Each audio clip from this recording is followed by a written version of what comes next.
Bismillahirrahmanirrahim. Anak-anakku sekalian, kelas 8 yang Ibu banggakan. Mudah-mudahan semuanya sudah siap ya. Silakan boleh dibuka lagi sambil membuka buku syariah. Karena pada pertemuan sekarang ini tidak membahas materi baru, tapi mengingat anak-anak sebentar lagi, beberapa hari lagi akan menjalani PTS, maka kita mengulang pelajaran yang sudah. Mudah-mudahan anak-anak semakin ingat. Dan juga mungkin ada anak-anak yang ada halangan, belum mencatat, tidak masuk. Jadi sengaja di sini diulang supaya sama-sama bisa mengikuti. Dan marilah kita mulai tentang faraid ini, mulai dari arti ya. Arti faraid menurut bahasa dan menurut istilah.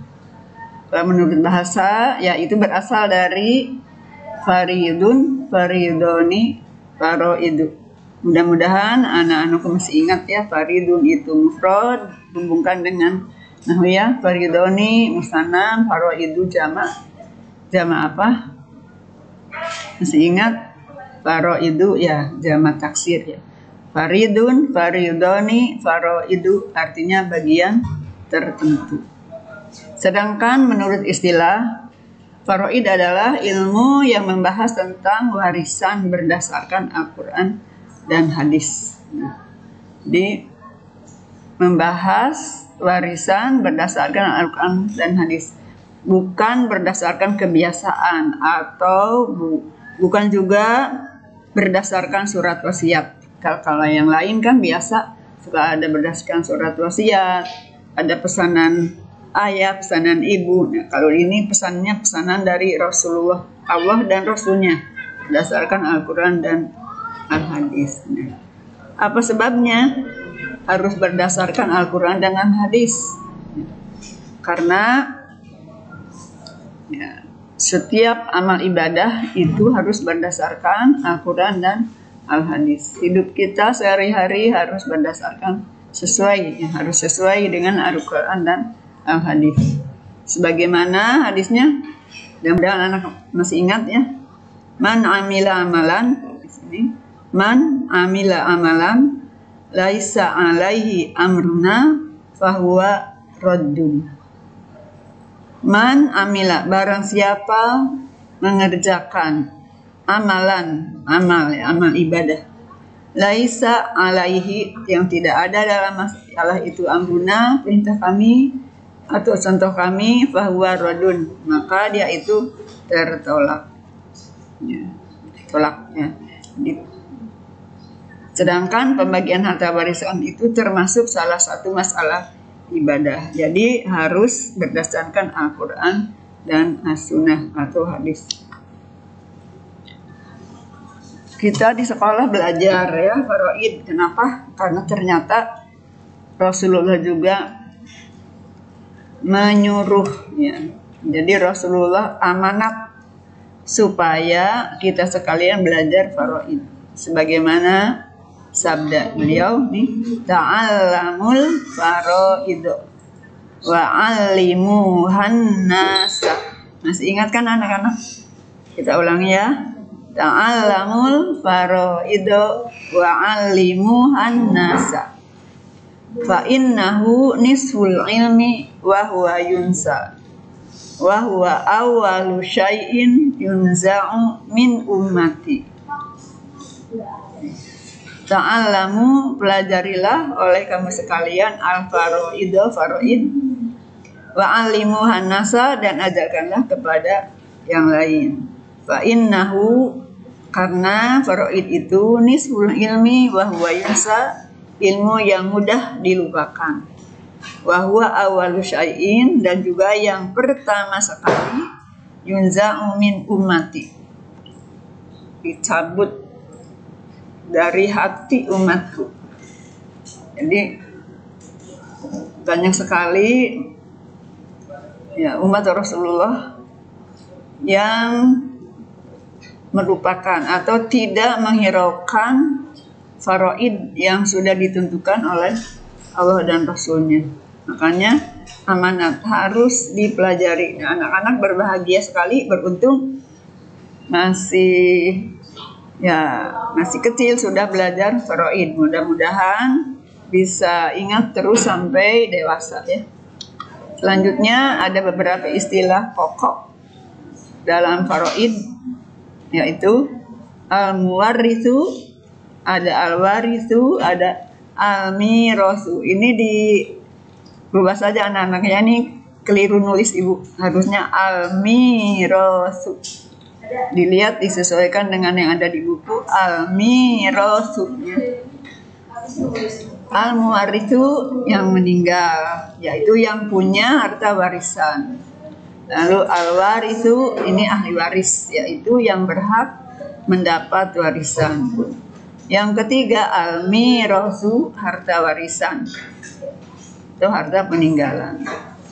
Jadi orang yang meninggal ini akan memberikan waris ke ahli waris yang berupa harta warisan. Jadi ini berurut-urut ya, al-muwarrithu, al-warithu, dan al-mirasu. Kemudian pembagian keluarga, kan yang akan menerima warisan itu keluarga, tapi ternyata keluarga atau kerabat itu tidak semuanya menjadi ahli waris ya. Ada yang termasuk ahli waris, ada yang termasuk ulul arham. Ahli waris yaitu keluarga yang mendapat warisan. Keluarga yang mendapat warisan. Sedangkan ulul arham masih keluarga tapi tidak termasuk ahli waris. Ya.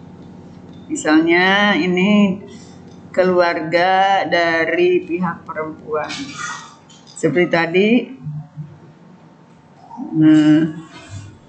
yang sudah anak-anak pelajari juga ya, mana yang termasuk ahli waris, mana yang tidak, masih ingat ya. Nah ini coba akurkan nih. Ini ahli waris tuh. Ahli waris laki-laki semuanya ada 15.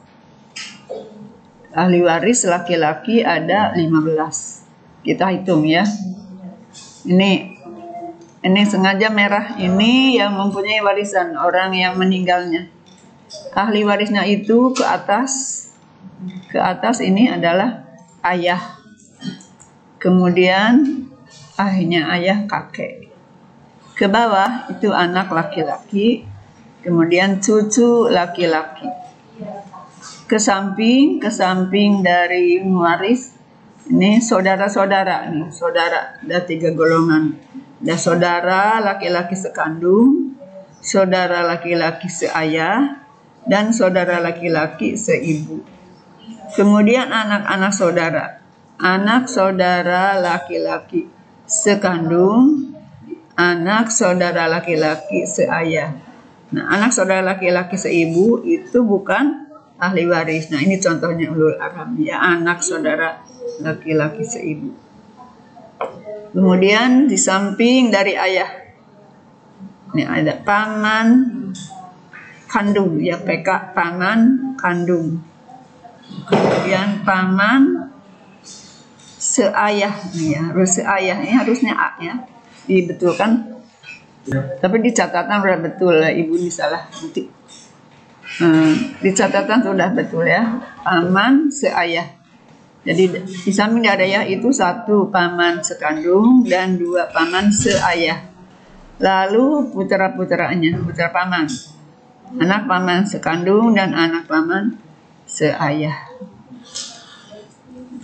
Kemudian yang paling dekat dengan waris suami. Yang paling jauh tidak ada hubungan keluarga tapi berjasa. Muktik itu yang memerdekakan ya, yang memerdekakan. Kita hitung ke atas ayah kakek 2 ya. Ke bawah anak dan cucu 4. Ke samping saudara-saudara ada 3, 7 ya.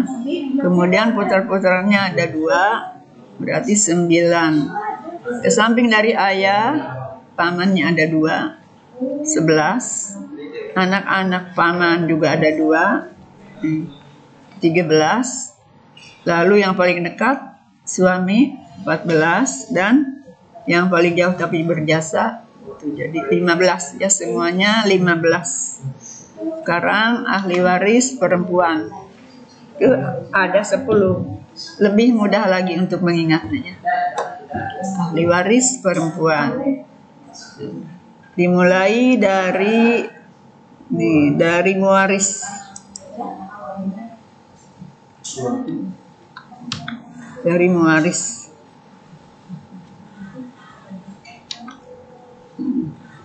ke atas dari muwaris ibu. Ini lihat ahli waris perempuannya. Ke atas dari muwaris ibu, lalu nenek. Cuma neneknya ini ada nenek dari ibu, jadi ibunya ibu. Ada nenek dari ayah. Ini tidak diberi nama karena ini laki-laki, bukan ahli. Ini kita sedang membahas perempuan ya, jadi ini nenek dari ayah. Lalu ke bawah anak perempuan dan cucu perempuan ini, tapi dari anak laki-laki. Cucu perempuan dari anak laki-laki. Kemudian ke samping.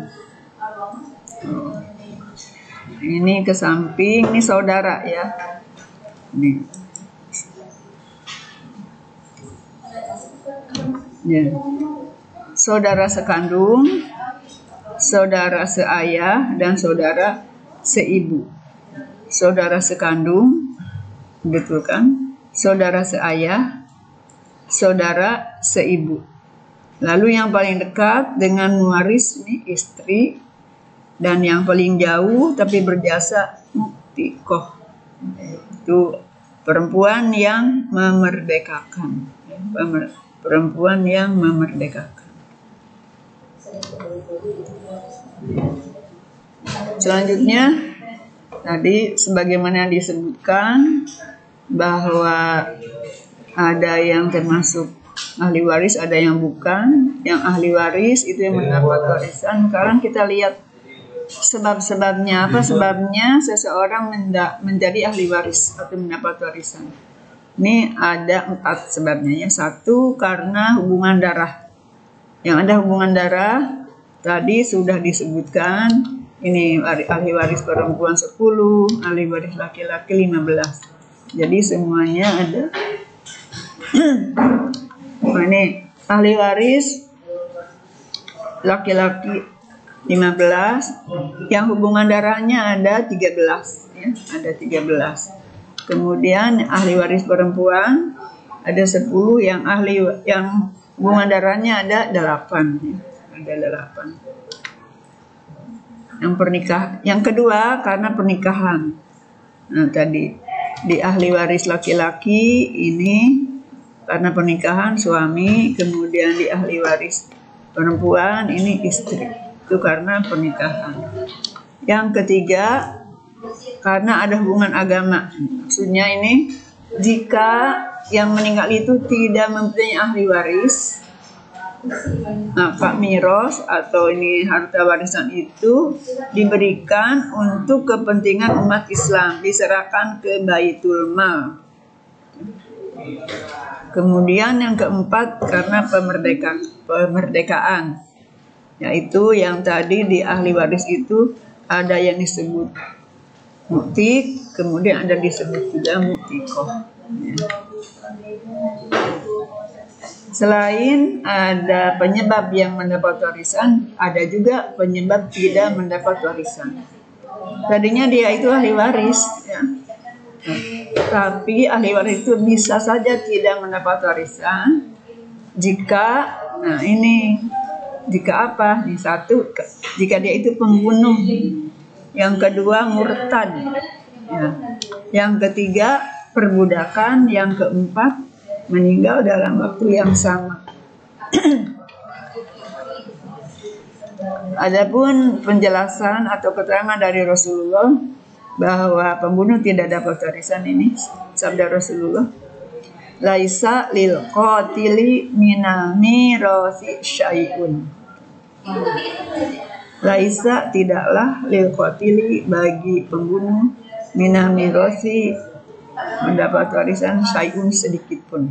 Ini ya, ini secara tadi diartikan secara harfiah, sekarang secara sudah disesuaikan dengan susunan bahasa Indonesia. Laisa lil qatili minal mirasi syai'un. Coba kita ulangi, baca sama-sama. Laisa lil qatili, laisa lil qatili minal mirasi syai'un. Pembunuh tidak mendapat warisan sedikit pun. Ini hadis riwayat Nasa'i. Yang kedua, karena murtad atau beda agama. Sekalipun dia itu ahli waris, misalnya sebagai orang tua, sebagai anak, adik, atau yang lainnya, kalau dia murtad atau agamanya berbeda, yang satu Islam, yang satu lain, maka tidak mendapat warisan. Ini keterangan Rasulullahnya, la yarithul muslimul kafiro walal kafirul muslima. Ini hadis riwayat Bukhari. La yarithul muslimul kafiro walal kafirul muslima. Muslim tidak mewarisi orang kafir, dan kafir pun tidak mewarisi muslim. Jadi kalau yang meninggalnya muslim, maka ahli waris yang kafir tidak mendapat warisan. Begitu juga kalau ada keluarga kafir, bukan Islam agamanya, lalu meninggal, maka keluarga yang kafir tidak berhak mendapat warisan. Yang ketiga, perbudakan. Kalau seseorang sudah menjadi budak, maka dia tidak mendapat warisan, karena sekalipun diberi harta hamba sahaya itu menjadi milik tuannya, tidak menjadi milik hamba itu. Yang keempat, karena meninggal dalam waktu yang sama. Nah, itu sebab mendapat warisan dan sebab tidak mendapat warisan. Lalu kita lihat selanjutnya ayat-ayat yang menjadi dasar warisan. Ini ada hubungannya dengan warisan, yaitu Quran Surat An-Nisa ayat 7. Ini merupakan penghormatan Islam terhadap perempuan. Di sini sama. Lirijali nasibum mimma tarakal walidani wal aqrabun walin nisa'i nasibum mimma tarakal walidani wal aqrabuna mimma qalla minhu au kasur nasiban mafrudo. Bagi laki-laki dapat bagian dari harta yang ditinggalkan oleh kedua orang tua dan kerabat. Begitu juga bagi perempuan mendapat bagian dari harta yang ditinggalkan oleh kedua orang tua dan kerabat. Baik hartanya itu banyak atau sedikit, sama saja mendapat bagian, dan bagiannya itu sudah ditentukan. Nah, ini sebagai bisa menghapus anggapan orang lain yang menganggap bahwa Islam itu tidak menghargai perempuan. Ini dijawab oleh ayat ini. Islam itu menghormati laki-laki dan menghormati perempuan, menghargai laki-laki dan menghargai perempuan. Yang kedua, di surat An-Nisa ayat 8. Ini isinya merupakan kepedulian terhadap keluarga dan yang tidak mampu. Kita baca ayatnya. A'udzubillahi minasyaitonirrajim. Wa idza hadarul qismata. Wa idza hadarul qismata. Dan apabila hadir pada saat pembagian warisan, ulul kurba, kerabat dekat, wal yatama, anak yatim, wal masakinu, dan yang miskin. Farzuquhu, maka berilah mereka. Wal yaqulu lahum, dan berkatalah kepada mereka qaulan ma'rufa, dengan tutur kata yang baik. Nih, mengingatkan kepada ahli waris harus ada kepedulian. Mungkin ada saudara yang ikut hadir, yang kurang mampu, diberi sebagai